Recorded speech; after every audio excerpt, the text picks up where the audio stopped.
always an exciting day. We started with this group since August, and we absolutely have gotten better. Over the break, we've come back better, and excited to get on the field today and have 3 weeks before the start of our season. So it's been an amazing group. I know in the fall this group had the best academic semester of our tenure here since we've been at Auburn, and they just handled themselves great. 21 new players, and they've absolutely seemed to acclimate and seem to be getting along well. So it feels like we have good ethos, and we got a new pitching coach in Everett Tieford that's joining us, which I'm super excited about. And you saw the addition recently of a sports science position, Adam Nebel, and he told me it was like knee bowl. So Adam Nebo joins us. He's a PhD candidate in kinesiology. That's what Everett's really done for us. It's helped us create some of this new technology with the KineTracks that we put in the stadium last spring to get that up and running. And we also have the addition of 21 students that maybe you wouldn't know about from engineering department. We're putting them in different silos to help us with pitch design, maybe pitch efficiencies versus an opponent, shifting, all these different things of baseball. To have 21 of our regular Auburn students to be part of our team this year is the first time and something I'm excited about. But we think we have some roles defined with our team, either pitching, hitting, defense. But it'll be neat since we hadn't been on this field in a few months to get back out there and really crystallize, how we're going to start this season and who's going to play where. Adam? Butch, I thought I saw the number was like something like 80% of your innings from last year are back, and I'm sure that's a great thing to have. But just what are kind of the things that you're really looking for out of this pitching staff as you guys start to get really ramped up for the year? Yeah, just the experience. I think the elephant in the room, and we haven't talked much about it, was just Joseph Gonzalez being restored. This first day of practice, him and also, you think they have a chance to be two of these anchors for this pitching staff. Seeing them today is huge, and just continuing to see Joseph get stronger. We held him to the fall, but he's been throwing for quite a while, so he's probably ahead or more advanced than some of our pitchers with arm shape, even though he's coming off the injury and off of last year. So seeing him continue to ramp up, also seems like he's in that third year, that growth of where you see somebody really take off. You want that to happen for him. When you say 80% of your innings back, we didn't have that last year, and when you have 80% of the innings back, at least you have enough guys that know what's going on, and they have enough awareness, and they've been through enough fires, so there's some strength to that. But it's also the addition, of a couple of people. Cam Tilley comes to mind as a freshman that we think we have high hopes for and has a chance to pitch. Now Dylan Watts is a junior college guy. We think there's some new pieces. Carson Myers comes from UAB after starting for 2 years in college baseball that could do some great things in others. And then, back to that 80%, even a Christian Herberholtz, a guy that had a chance to go out and play and start his professional career, to come back for another year and be one of those older guys in the room. You feel like you have the makings of a really good, rotation, a very good college rotation. And then some of these pieces I talked about, and a Will Cannon, and it doesn't take long till you start figuring out that there's some depth and pieces there. So I'm excited about it, but at the same time, can these guys take a step? Tanner Bauman falls in that category. Guy was a first-year player, him and Cannon. In this second year, now that they've been through it a year, do they have a lower resting heart rate? Can they pick up one or two skills? And instead of going through a year learning all these things, they have that under their belt, and can they apply that thoroughly and lead us this season? Jason? Which is a pitching guy, how much does it change maybe your mindset or your heart rate going into a season when you have so many guys that you look down and go, God, that guy's been in that fire before, from a pitching standpoint? Yeah, cautiously, right? Because we've been in every position before, and guys have always stepped up and exceeded expectations. Or your tougher years is when you just don't have enough experience through a couple of injuries. So I think every pitching coach, regardless of what level you're at, is kind of always cautiously optimistic, and that's where we find ourselves, because the ramp up's important. But there is a lot of trust. There's just a lot of good words being spread in the room, and a lot of experience with that. Tanner Bauman, who is just one of our most trustworthy players in our program, sitting there anchoring and leading the bullpen to get them to keep paying attention and things like that. And all that stuff is is powerful and meaningful and the stuff you can't really see in a stat sheet, so to speak. So I think those intangibles are there for us. Lindsey? You talk about 80% of your innings coming back. How hard is it to find your freshmen and find a spot for them in that situation? Do you find a role they can do, or do you look for certain moments where that player can be successful? Yeah, you don't want to force a game. That never works. And, we're trying to be committed to every pitch that crosses that plate to put our best foot forward. So, that's what the fall is huge for, to development and see. I mentioned Cam Tilley and Dylan Watts as first-year players, to where I think they've absolutely have enough skill to help us to make the best version of our pitching staff. So you would think that they would get some opportunities. And Carson Myers could do something in the middle with all that experience he has, but maybe in an SEC pitching staff, he might eventually wind up being a starter for us. Who knows? But right now you feel like he's the guy that come in the middle and roll you 2 or 3 innings, or flip that lineup one time that's so powerful. Maybe give some help to, a Bauman and an Armstrong, where you could set them up in shorter, later pieces of somebody can do a good job rolling. I think my job and Everett's job, and I throw Scott Foxhall in there with so much experience as a pitching coach, I think our jobs right now is for everybody to have a role. Even if they're not getting the innings maybe they want to, but you're beginning a career, I think when everybody's got a role, it keeps them engaged more. And so I don't want just 3 or 4 guys to have a role defined. I want every person on our staff to have a role, and we have about 8 of them, so everybody's got a chance. Let's say your command's not where you want it to be as a young player, but you have a wipeout slider, then you're a wipeout guy. So maybe we can bring you in with a guy at second, nobody on, and you can throw that wipeout slider and maybe strike a guy out. Worst case scenario, you walk a guy, which is not the worst thing that could happen in that scenario.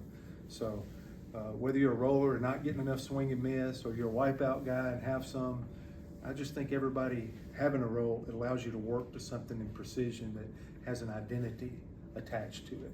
And I want every player, regardless of where they're at, because sometimes it's your time, sometimes it's my time, sometimes we're all at different stages when you start talking about 20+ pitchers. So, but I think key is for everybody to have a role on the staff, regardless of maybe the innings they're getting the first 3 weeks to the month of the season. Jason? But you lose Cole, Price, and those guys. Talk about what you've seen from Cooper Weiss, Derek Fabian, Javi, some of these newcomer guys that have that experience, and what you expect of them. Yeah, I don't think we've made light of that. 80% is something positive, but you look around this league, now more than ever the last 2 years, these rosters are better than they've ever been.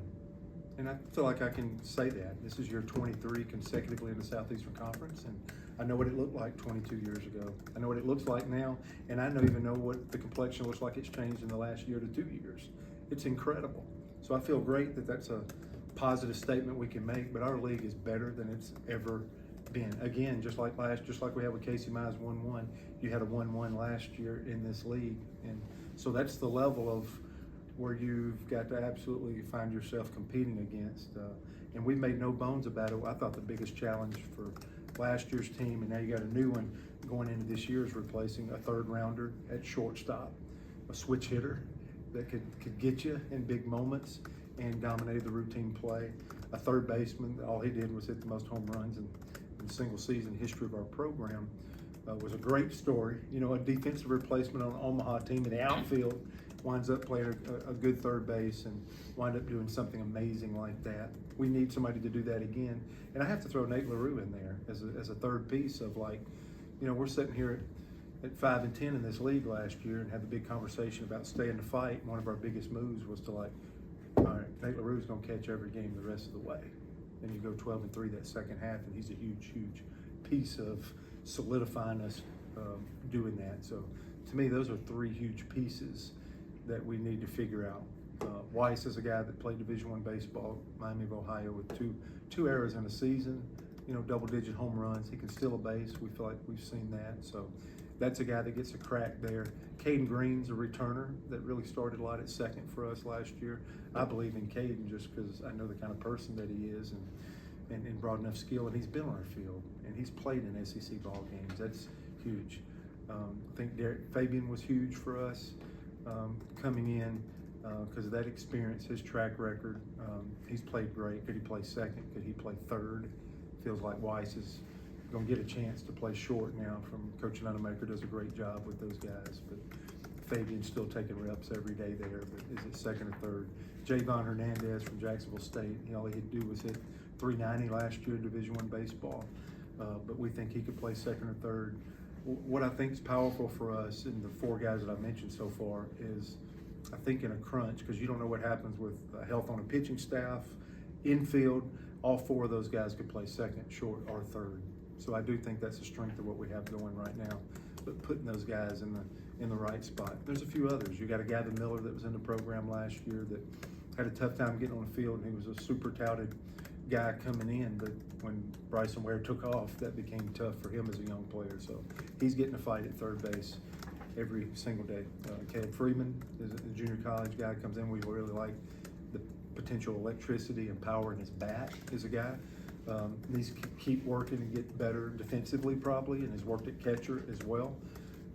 That's huge for us. So I'm starting to say 5, 6 guys, and maybe even a couple more fight for those positions. But right now, I think heading into and see what these 3 weeks give us, a Weiss, a Fabian, a Green, Hernandez, those are guys that I really want them to solidify an opportunity on the infield to try to replace those 2 huge spots. And then behind the plate, Ike Irish, he's very well thought of in the draft probably for next year, depending on who you talk to. We don't need that to know that he's a special player.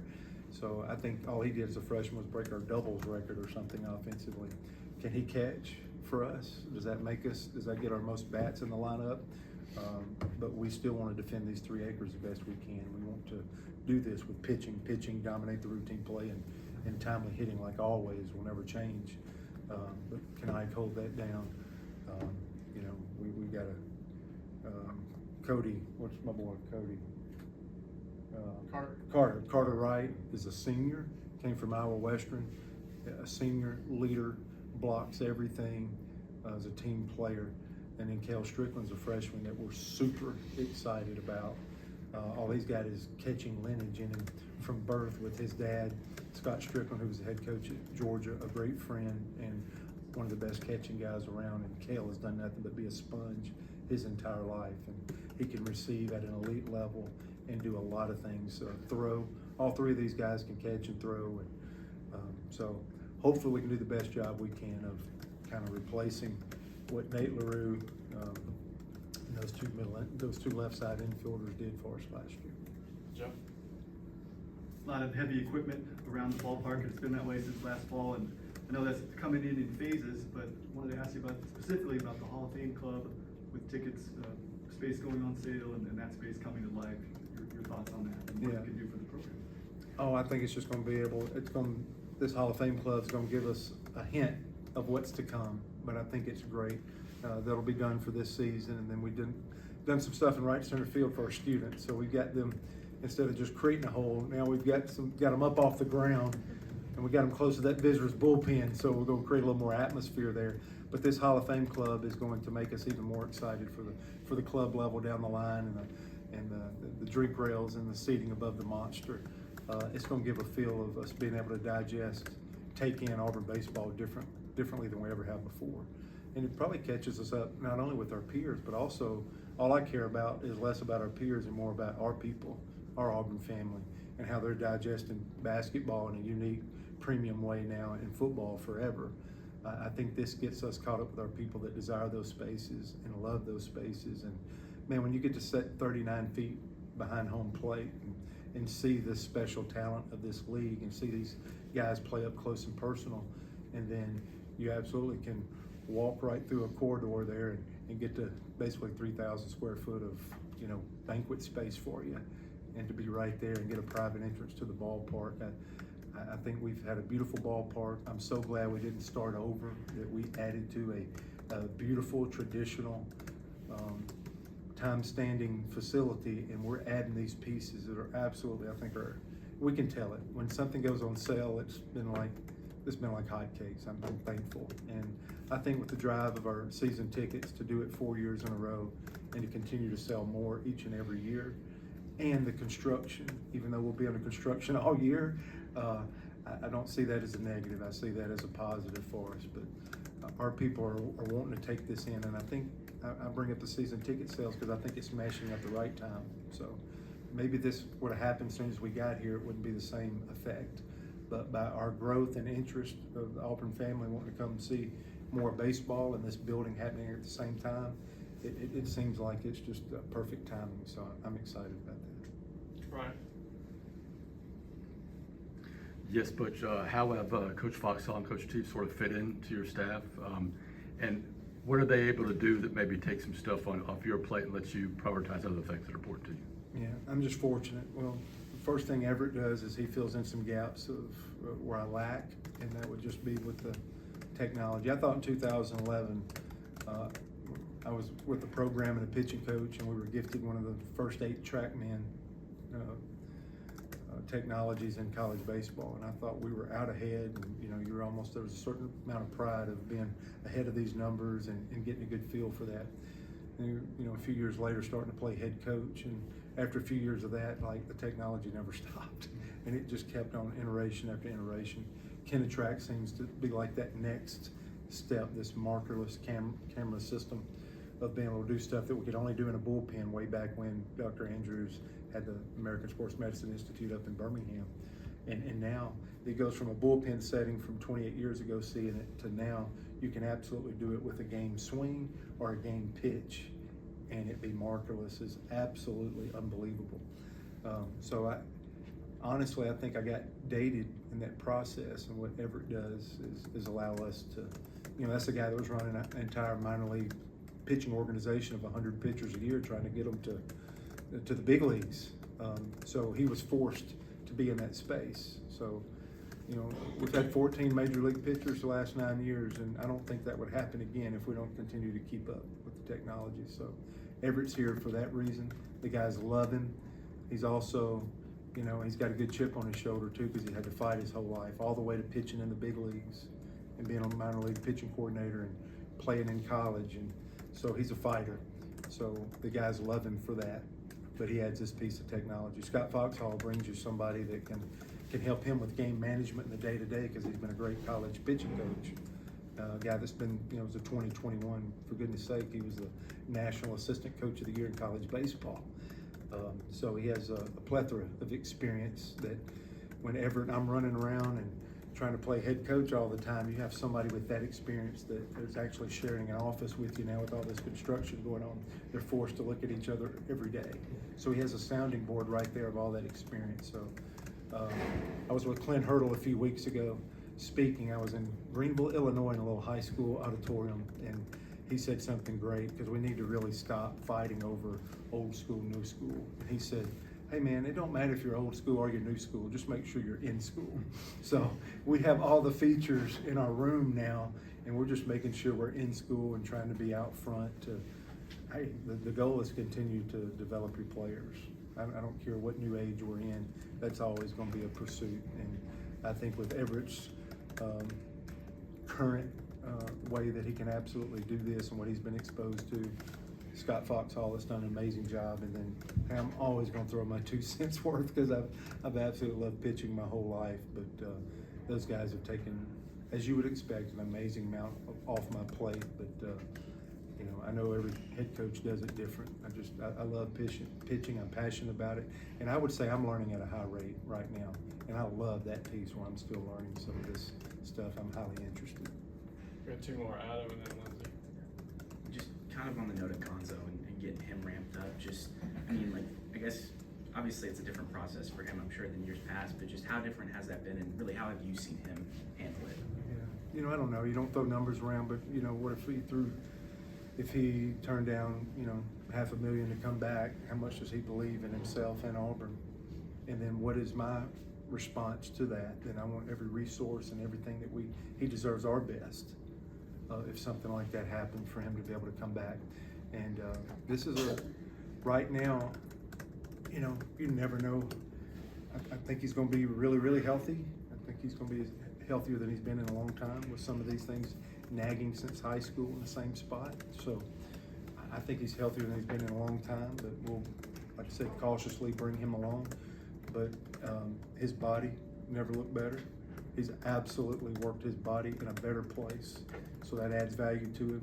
There's a look in his eye like I've never seen before, and so I gravitate to him. That's exciting to me to see, like that light switch go on. This, to see him hungry is pretty exciting. Our biggest challenge, and it may be a challenge, is that he's throwing noticeably harder, and what he's doing, his calling card of identity was a true sinker, and feel like the industry may be working back to that a little bit, where that can play more than maybe it did when we played all this vertical stuff and get after it. But it's not sinking as much, and he's throwing a lot harder. And today is going to be a good glimpse. I'm really looking forward to seeing his third time to hitters, to see if that's going to cause him challenges. Is the ball going to be elevated more, not sink as much because he's throwing harder? Is this a new identity? Will he settle back and it starts sinking again with the more pitches that he throws? Or is he going to be in an identity crisis? I would say that's honestly the first thing I'm looking at now, because he's come back healthier, but it doesn't like it's sinking as much from what we can see optically and what we can absolutely see analytically with some printouts and stuff. So it'll be interesting to see, because at the end of the day, the hitter tells you a lot. And at 3 o'clock today, the hitter's going to start giving us some immediate feedback on where he's at. So I'm excited about him. I'm excited where he's at. But right now, those are the things that we need to tweak and look at to see if this is great, concerning. Have we got away from identity? Do we get back to it, or are we marching toward a potential new identity? And that's kind of the biggest thing with Joseph right now. Last one, Lindsay. We're getting a little clearer here. One of the big common themes the last few years has been the veteran leadership in the dugout, and with guys like a Case and Howell leaving, like a Nate LaRue leaving, and Cole Foster, who's kind of stepped up in the dugout, in the clubhouse, and really taken a vocal leadership position on this team? Yeah.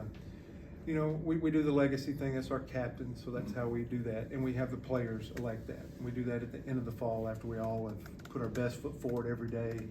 And so I think that's a great time to do it. You know, this year's guys, just our legacy guys, are Bobby Pierce, who's continued to stay with our program. He has to lead. He has the voice of everybody because of what he's done and how he works and represents himself. Tanner Bauman.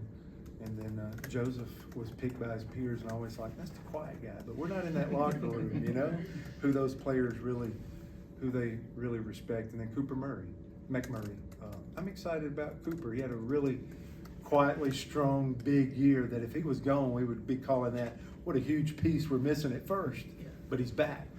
And he seems more comfortable in his second year. You know, sometimes a guy comes in, he's like, well, it's my first year. I'm not just going to take over even if I'm older or transferred. And now Cooper seems really comfortable and did a good job. I do have to point out that we do one question that I've done every year, and I'll probably do it the rest of my career, on character, integrity, trustworthiness, just 1 to 5. Give everybody a deal. And we've had some amazing guys here. You go back to Keegan Thompson, Casey Mize, Tanner Burns, Ryan Bliss. I mean, just amazing, consistent young men every day because they were raised well. But nobody's ever scored 5 out of 5, a perfect 5 from everybody in the organization. And Tanner Bauman did that. And I'm like, what did you do? You would figure through the fall, at least you'd make one guy mad a day, or have one bad day at practice, or somebody turn on you. And I didn't think it was possible to ever get that score to where everybody in the organization gave you a perfect 5. And that happened for Tanner Bauman. So I think when you look at our team and you look at the ebb and flow and the rhythm of our team, I think you have to look at Tanner Bauman. Even, you know, Blake Burkhalter was pretty important. He threw out of the bullpen a couple of years ago as a second rounder. We probably don't go to Omaha in 22 without what Burkhalter did coming in. So Bauman's going to be one of those pieces.